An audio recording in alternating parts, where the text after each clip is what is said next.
जय श्री कृष्णा। प्यारे भक्तों, अगर आप चाहते हो कि आपको आपके कर्मों से छुटकारा मिल जाए, यानी कि अच्छे और बुरे, तो जैसा हम बताएंगे वैसा आपने अगर कर लिया तो निश्चित ही आपके जो भी कर्म हैं अच्छे और बुरे, सबसे आपको छुटकारा मिलेगा।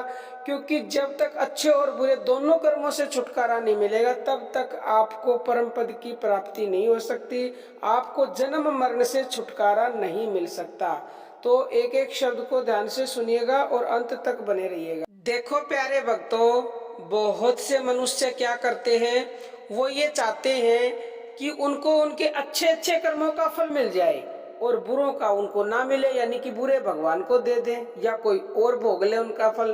तो ऐसा तो कदापि नहीं हो सकता। अगर आप अपने अच्छे अच्छे कर्मों का फल ले लोगे और बुरे दे दोगे भगवान को, तो अच्छे आपके इकट्ठे हो जाएंगे और अच्छे इकट्ठे हो गए तो यानी आपको दोबारा से जन्म लेना पड़ेगा। अगर आपको जन्म मरण से छुटकारा चाहिए, भगवान की प्राप्ति चाहिए, तो अच्छे और बुरे दोनों ही कर्मों से छुटकारा प्राप्त करना होगा।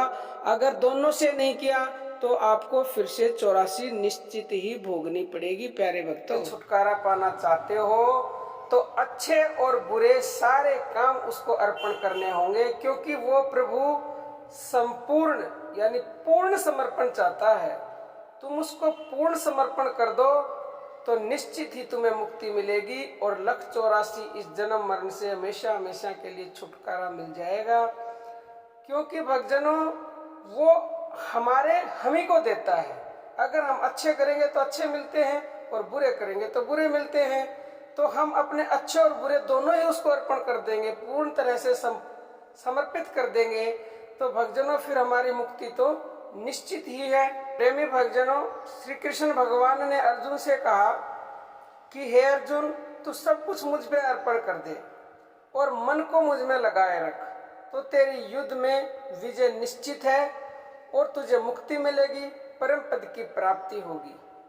और अर्जुन ने अपने सगे संबंधियों के इतने वध किए, उसके बाद भी अर्जुन को कुछ भी नहीं हुआ, उसे मुक्ति मिली, परम पद की प्राप्ति हुई। क्यों? क्योंकि उसने अपना अच्छे बुरे सब कार्य उस प्रभु भगवान श्री कृष्ण को अर्पित कर दिए और अपना मन हर पल भगवान को दे के रखा उसने। तो भगवान को मन चाहिए, ये तन नहीं चाहिए। इस तन से तुम कुछ भी करो, अगर मन तुमने भगवान को दे दिया और अपना सब कुछ उसके ऊपर अर्पण कर दिया तो तुम्हारी विजय निश्चित है और मुक्ति भी निश्चित है और 184 से आपको छुटकारा भी निश्चित ही मिलेगा भक्तजनों।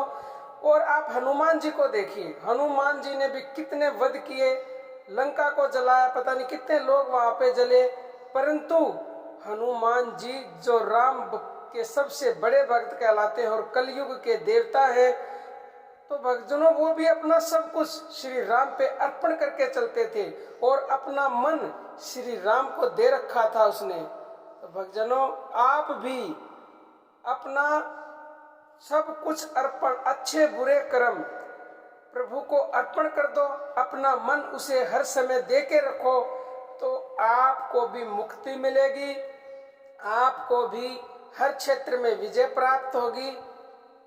प्रेमी भक्तजनों, अब सबसे जो मेन बात है, कई बार कमेंट भी आते हैं कि प्रभु को अर्पण कैसे किया जाता है। तो भक्तजनों, कुछ भी नहीं करना, बहुत ही सरल उपाय है और कुछ ही सेकंड का काम है।